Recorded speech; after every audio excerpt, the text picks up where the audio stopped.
Psalm 103. Bless Yahuwah, O my soul, and all that is within me. Bless his holy name. Bless Yahuwah, O my soul, and forget not all his benefits, who forgiveth all thine iniquities, who healeth all thy diseases, who redeemeth thy life from destruction, who crowneth thee with loving kindness and tender mercies, who satisfiest thy mouth with good things, so that thy youth is renewed like the eagles. Yahuwah executeth righteousness and judgment for all that are oppressed. He made known his ways unto Moshe, his acts unto the children of Yasharel. Yahuwah is merciful and gracious, slow to anger, and plenteous in mercy. He will not always chide, neither will he keep his anger forever. He hath not dealt with us after our sins, nor rewarded us according to our iniquities. For as the heaven is high above the earth, so great is his mercy toward them that fear him. As far as the east is from the west, so far hath he removed our transgressions from us. Like as a father pitieth his children, so Yahuwah pitieth them that fear him. For he knoweth our frame. He remembereth that we are dust. As for man, his days are as grass, as a flower of the field, so he flourisheth. For the wind passeth over it, and it is gone, and the place thereof shall know it no more.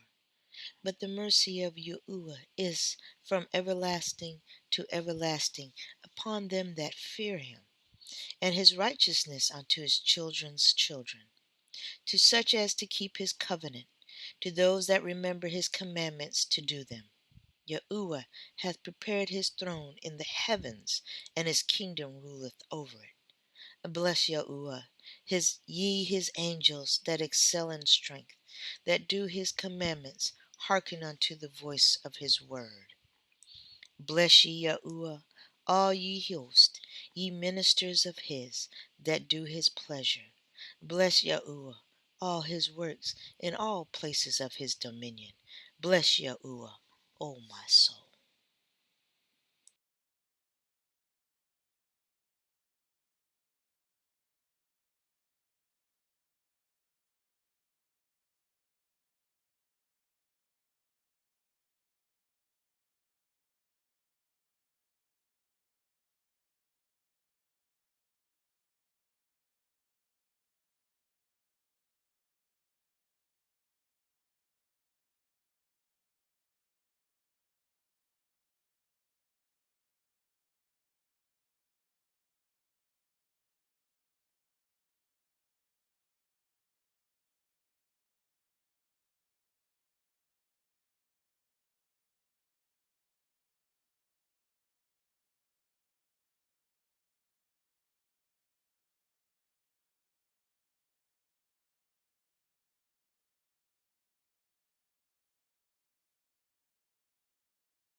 Shalom, saints. Once again, there was a struggle for me to put this walk out to you. Why, you may ask? Well, this topic hits deep for me. And I know, having a biology background, that two bloodlines of the same lineage is stronger than the bloodline being mixed. I also know that is a carnal fact, yet it does matter even it is a secular reasoning, since Yah has placed his spirit in his chosen people throughout the world. See Acts 17, verses 26 through 27. And verse 27 is particular for me, for it says, quote, that they should seek Yahuwah, if haply they might feel after him and find him, though he be not far from every one of us. End quote. Yah is not far from us, and he wants us to be happy searching for him. Hallelujah. Yah is divine, and he is teaching me continuously as well. So, there are many ways he has shown me to address this to you, and the Ruach HaKodesh, the Holy Ghost, led me to put this walk together in this manner. Some may ask, What's the big deal? Well, many of our brothers and sisters have addressed this issue as they understand it. And the same with me. And those of you who know me know what I am about to kindly ask you to do. Yes, remember, we are all here as we fall short of the glory of Yah, and without His mercy and grace, we are nothing. And that said, we may lie. It may be intentional or unintentional or by mistake. All I know to do is what I have been told to do, and to ask you to pray to the Most High Yah for understanding, and to increase your individual relationship with Him by studying on your own. Then it will come to a time when we will be of one, like mind as our Messiah, one nation under the Most High El Shaddai. Beloved, pray continuously in supplication and perseverance for all saints. Do not hate unjustly. Hate what Yah hates, as He is just. Always stand up against injustice. Our enemy is those that hate our Elohim, and He is our great avenger. Today's walk will talk about how race is a new concept developed by the enemy and what man considers about it. Then we will look at the Holy Bible. Remember, these walks that I share are motivated to increase your curiosity of our Elohim so that you may establish a stronger relationship with Him. So, let us begin. As defined by dictionary.com, the word secular as an adjective is of or relating to the worldly things, or to things that are not regarded as religious, spiritual, or sacred, temporal.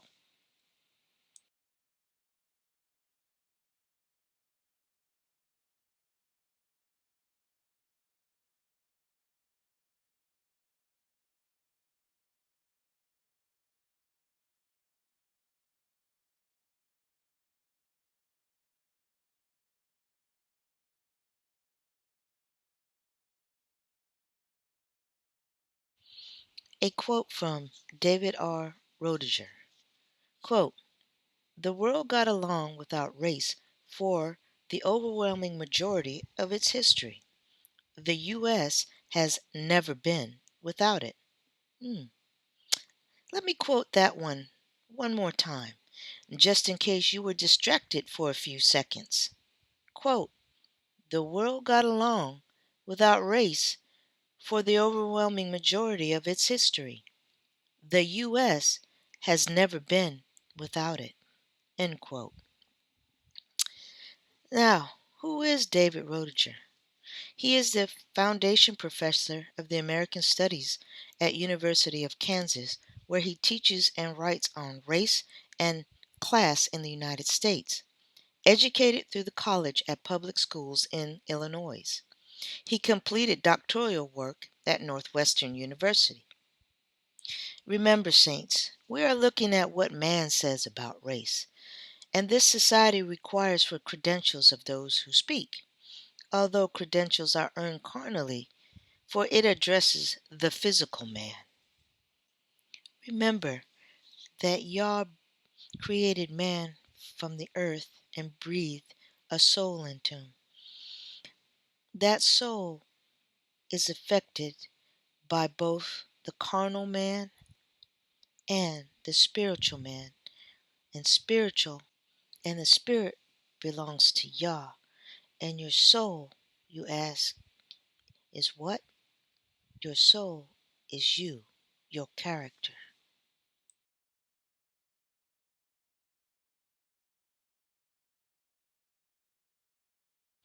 Saints, please go to this site, which will take you to the article of the historical foundation of race.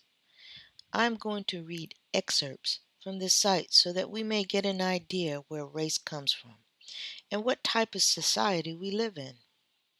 Race is a human invention, shorthand term used to describe and categorize people into various social groups based on characteristics like skin color, physical features, and genetic heredity. Race, while not a valid biological concept, is a real social construct that gives us or denies benefits and privileges.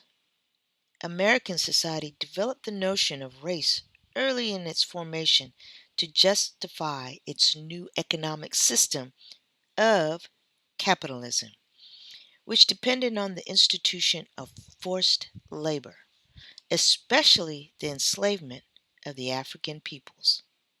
Well, that's what they say. More so, to be specific, the enslavement of the Hebrew Israelites. The concept of race, as we understand it today, evolved alongside the formation of the United States and was deeply connected with the evolution of two terms, white and slave. The word race, white, and slave were all used by Europeans in the 1500s, and they brought these words with them to North America. The term race, used infrequently before the 1500s, was used to identify groups of people with a kinship or group connection. The modern day use of the term race, identifying groups of people by physical trait, appearance, or characteristics, is a human invention. During the 17th century, European Enlightenment philosophers based their ideas on the importance of secular reasoning, rationality, and the scientific study, as opposed to faith-based religious understanding of the world. These new beliefs, which involved starting in the late 17th century, flourished through the late 18th century, argued that there were natural laws that governed the world and human beings.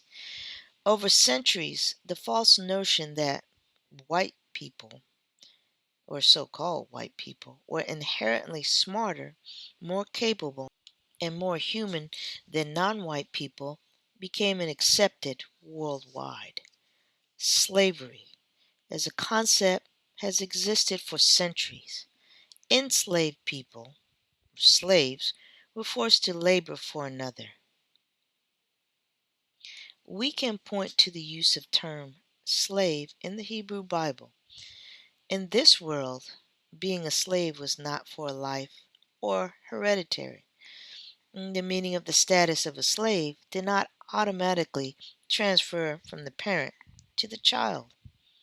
In many cultures, slaves were still able to earn small wages, gather from others, marry, and potentially buy their freedom. Similarly, people of darker skin, such as from the people from the African continent, were not automatically enslaved or considered slaves.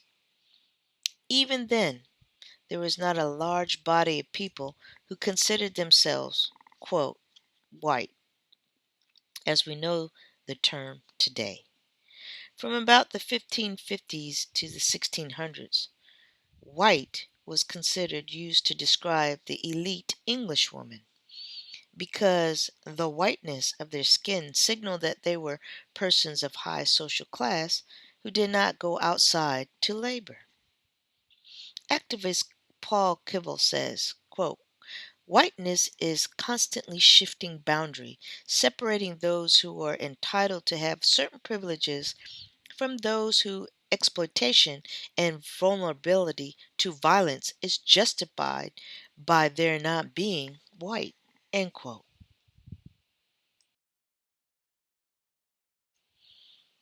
In this slide, you see labor in the colonial America before the mid 1600s and after the mid 1600s. At that time, the trajectory of Virginia's development of the cattle, personal possession other than real estate slavery, highlighted how the system of cattle slavery and, along with it, anti blackness, opposed to or hostile toward, quote, so called black people, was codified in the colonial America. The labor status was not a permanent nor solely connected to race. A significant turning point came in 1662 when Virginia enacted a law of hereditary slavery, which meant that the status of the mother determined the status of the child. This law deviated from the English common law, which assigned the legal status of children based on their father's legal status. Thus, children of enslaved women would automatically share the legal status of slave. This doctrine, the Pertus Secure Ventrum, which we will see in the next slide, laid the foundation for natural increase of enslaved the, in the Americas and legitimatized the exploitation of the female slaves by so-called white planters or other men. In 1667, the last of the religious conditions that placed limits on servitude was erased by another Virginia law. This new law deemed it legal to keep enslaved people in bondage, even they converted to Christianity. With this decree, the justification for black servitude changed from a religious status to a designation based on race. See more information about this timeline of slavery in the making of America. Partus Secutor Ventrum. Before 1660, in English common law, the legal status of children followed the status of the father. In the colonies, this doctrine followed the colonists. Elizabeth Cady, an enslaved biracial woman, sued for her freedom in Virginia on the basis that her father was white. The court granted freedom to her and her child in 1656. In response to this case, Virginia instituted the Partus Secutor Ventrum, making children's legal status follow the mother. This doctrine, the Partus Secutor Ventrum, laid the foundation for the natural increase of the enslaved in the Americas and legitimized the exploitation slave by white planters and other men. From Wikipedia, the Bible is a collection of religious texts, writings, or scriptures sacred to Jews, Samaritans, Christians, Muslims, Rastafaris, and others. It appears in the form of an anthology, a compilation of texts of variety of forms that are all linked by the belief that they are collectively the revelation of God. These texts include theologically focused historical accounts, hymns, prayers, proverbs, parables, didactic letters, admonitions, essays, poetries, and prophecies.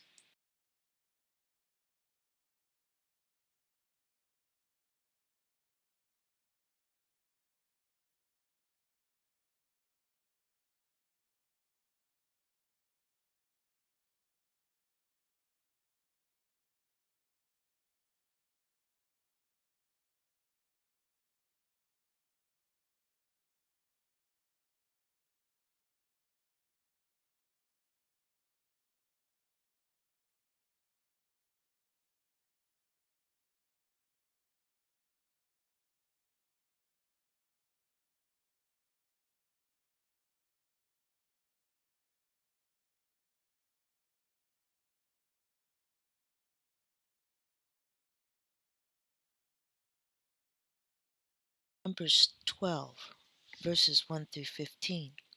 And Miriam and Aaron spake against Moshe because of the Ethiopian woman whom he had married, for he had married an Ethiopian woman.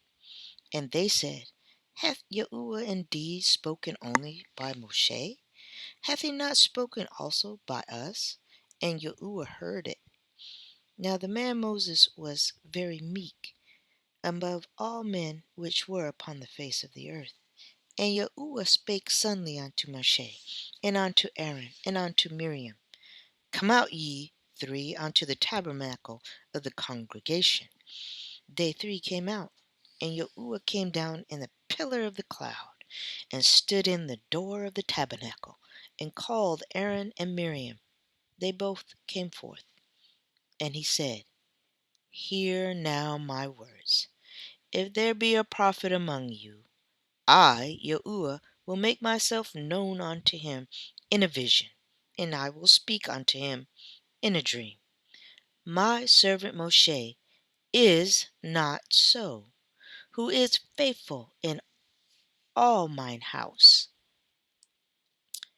With him will I speak mouth to mouth, even apparently, and not in dark speeches.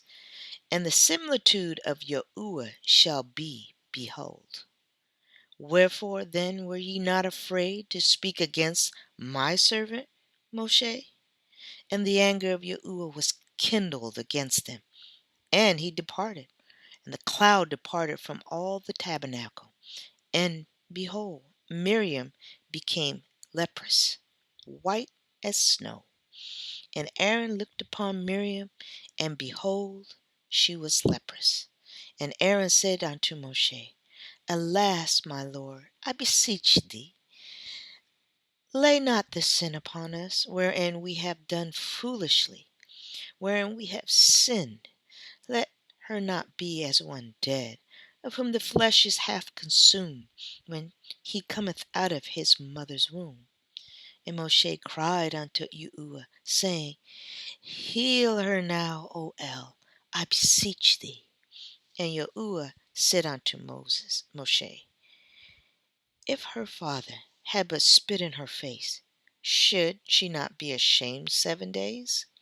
Let her be shut out from the camp 7 days, and after that let her be received in again. And Miriam was shut out from the camp 7 days, and the people journeyed not till Miriam was brought in again. Saints, do we understand Yah's anger?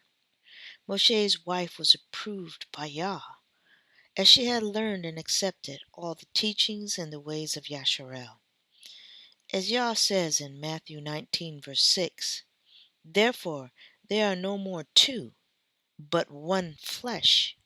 What therefore Yah hath joined together, let not man put asunder, that is, apart. Deuteronomy 7, verses 1 through 6. When Yahuwah Eloheka shall bring thee into the land whither thou goest to possess it, and cast out many. Deuteronomy 7, 6 through 8. For thou art a holy people unto Yahuwah Eloheka. Yahuwah Eloheka has chosen thee to be a special people unto himself, above all people that are upon the face of the earth. Yahuwah did not set his love upon you, nor choose you, because ye were more in number than any people, for ye were the fewest of all people. But because Yahuwah loved you, and because he would keep the oath which he had sworn unto your fathers, hath Yahuwah brought you out with a mighty hand, and redeemed you out of the house of bondmen, from the hand of the Pharaoh, king of Egypt. Remember, Yah has chosen us as his inheritance. He gave us statutes and laws so that we all may have guidelines to adhere to that would allow us to live on this planet safe, sound, and in much abundance. Remember, after the deluge or the flooding of this world, it was tossed into an imbalance. The earth was against us from then on. Before then, the food, the environment supported man. Hence, man lived a little shy of 1,000 years. Yah knows we are backsliders. Hence, he loved us so much, he gave us his word for salvation and eternal life. So his word was transformed and descended to become a man, to be the perfect sacrifice, that his inheritance may be reconciled unto him. Abraham showed no hesitation to do the will of the Father, to offer his son Isaac. Is it not what Yah wanted his children to know? He too would do the same for his beloved. Strangers and those not of his inheritance were given the chance to know the word, Yahusha, and be granted salvation by faith. Yes, salvation is promised to all, but the roles in the New Jerusalem is not the same. As there is a hierarchy in heaven, so will there be a difference in those saved, who are so called Gentiles, and the Most High Yah's chosen people, who are promised to be priests and kings in service to our El Shaddai.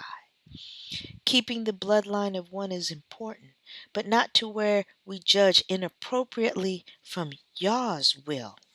Matthew 1 shows us that there will be many mixes in the genealogy of Yahusha, as in our time like Moshe's wife and Joseph's wife.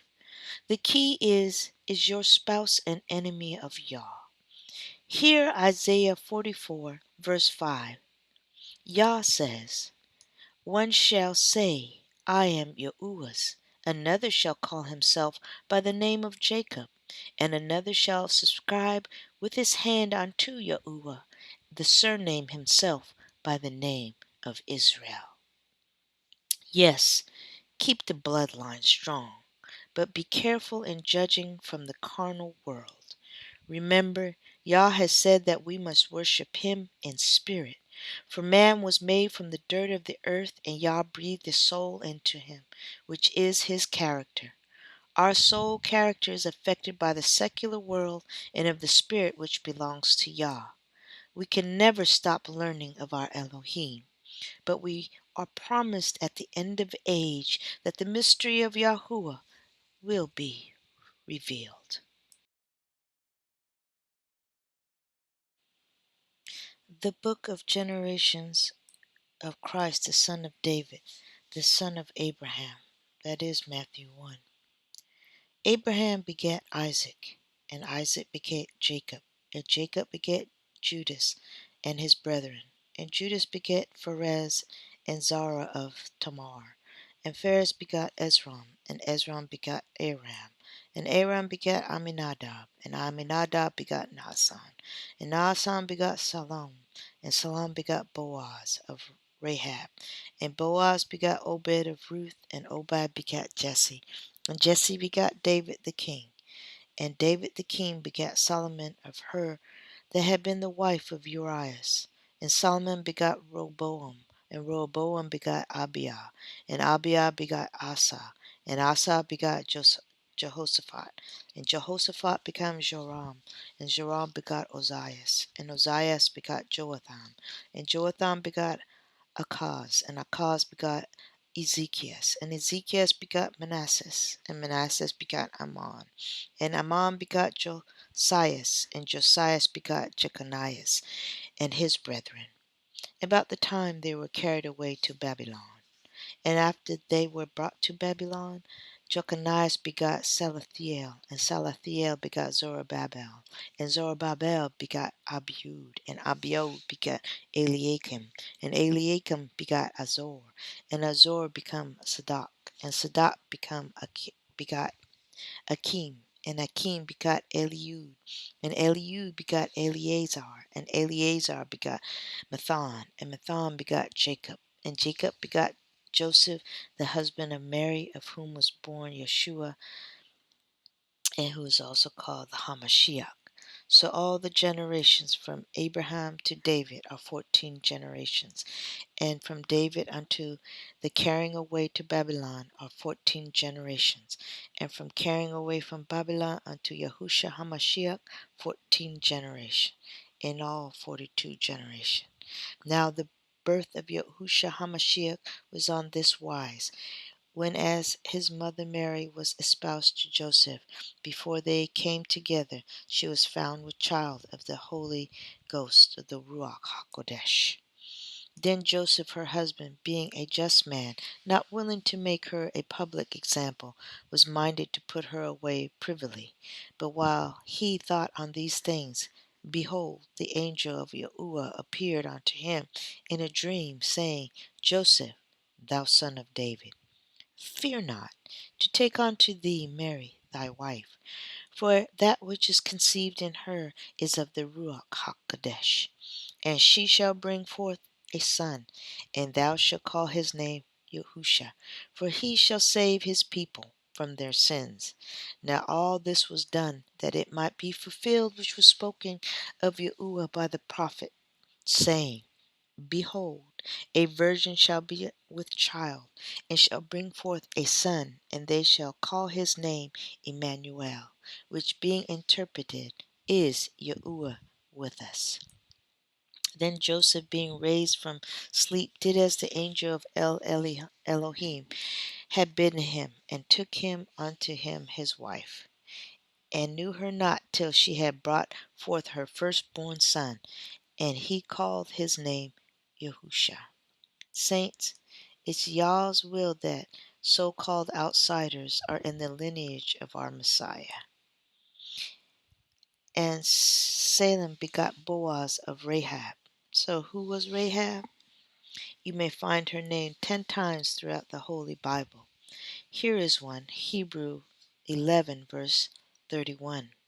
Quote, By faith the harlot Rahab perished not with them that believed not, when she had received the spies with peace. And Boaz begot Obed of Ruth. And who was Ruth? Her name occurs 13 times in the Holy Bible and a book. Let's see. Let's look at Ruth chapter 1 verse 4. Quote, And they took them wives of women of Moab. The name of the one was Oprah, and the name of the other Ruth. And they dwelled there about 10 years. And Obed begat Jesse, and Jesse begat David the king. And David the king begat Solomon of her that had been the wife of Urias. So who was she? Let's look at 2 Samuel 11, verses 3 through 4. Quote, And David sent and inquired after the woman. And one said, Is not this Bathsheba, the daughter of Eliam, the wife of Uriah the Hittite? And David sent messengers, and took her, and she came in unto him, and he lay with her, for she was purified from her uncleanliness, and she returned unto her house. Remember, saints, Yah says in Isaiah 55:8, quote, For my thoughts are not your thoughts, neither are your ways my ways, declares Yahuwah. So, saints, if we judge now by race alone, the enemy is happy since we become reckless, meaning we need to be careful. We must pray to Yahuwah first and foremost. We are our Messiah, so we are not going against the will of our Abba. Here we will be looking at 2 Corinthians 6:14, breaking it down using Genesis 2:24, Matthew 19 verse 5, and Ephesians 5:31. All right. In 2 Corinthians 6 verse 14 says, Be ye not unequally yoked together with unbelievers. For what fellowship hath righteousness with unrighteousness? And what communion has light with darkness? Saints, let's break this verse down in verse 2 Corinthians 6:14. But first, let us take a look at what Genesis, Matthew, and Ephesians says about marriage. Genesis 2:24. Therefore shall a man leave his father and his mother, and shall cleave unto his wife, and they shall be one flesh. The other two verses support this phrase. Read carefully, saints. Remember to pray for understanding before all learning, so that Ruach HaKodesh will show you the truth. You see, while on earth two marry and become one flesh, but that is carnal. It says two get together and become one flesh. The Holy Bible doesn't say two will become one soul, nor one spirit. We find in the book of Mark chapter 12, verses 25, For when they shall rise from the dead, they neither marry nor are given in marriage, but are as angels which are in heaven. This is the spiritual man. We will be as angels which belong to Yahuwah. That's why the Bible says that there is no difference between man and woman, Jew or Gentile, free or slave, because the old ways are done away with in this sense. Saints, God willing. So, back to breaking down 2 Corinthians 6:14. Be ye not unequally yoked together with unbelievers. For what fellowship hath righteousness with unrighteousness? And what communion has light with darkness? First, let's define yoked. Yoked, it is a frame fitted to a person's shoulders to carry load in two equal portions. And there are some other definitions regarding the yoke between two oxes. All right. Either way, it's something that balances something, so equal amounts can be on both sides. When the Holy Bible says, "Do not be unequally yoked together," this phrase says, as believer, you do not want to be unbalanced with someone. First, you could be the weaker one in faith and be subdued by your spouse's desires. Or two, your faith is stronger and you pull your spouse to believing into Yahuwah. Hallelujah, then. Or finally, your unbelieving spouse pulls you to becoming an enemy of Yahuwah. Mm. No matter how one looks at the situation, there is a consistent struggle in this type of marriage. And the key to all of this Yah hates most is a person who does not believe in Him and becomes an unbeliever. Color or race is not important to Him. It is the Spirit and how we praise and glorify Him by listening to His laws and commandments and doing them like good children should. Yah said it Himself. What He is not is a liar. So when He promised our ancestors that they and their children will be heirs with Yahushua HaMashiach, well, that is why blood ties are important, because Yah is not a liar. But how great is He that is? He has chastised His children, us, because we chased after other gods and turned our backs and sinned against our Abba. So He used other nations by blessing them and making us the tail.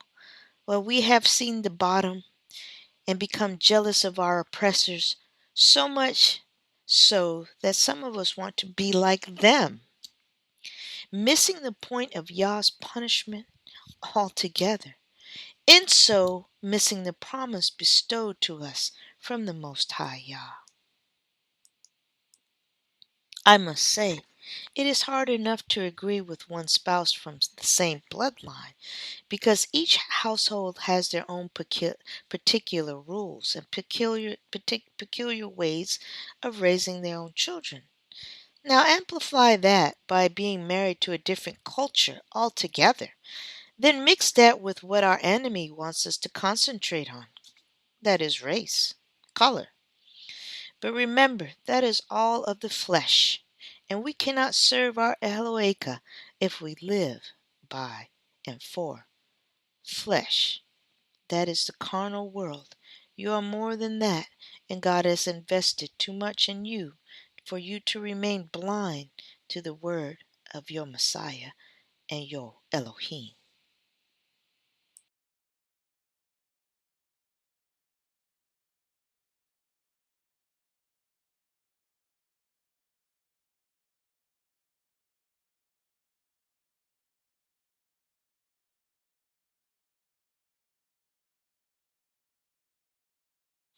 Saints, we are too. Stand for justice. Live in peace as much as possible. Love our people, which is Israel, Yah's chosen. Be kind to strangers, and our true church is to care for our orphans and our widows. Saints, this is not judgment time, but of unification, repentance, prayer, supplication to our Elohim, and to have perseverance and supplications for all saints. Be strong and put on the armor of Yah. Read Ephesians 6:6-18. Shalom.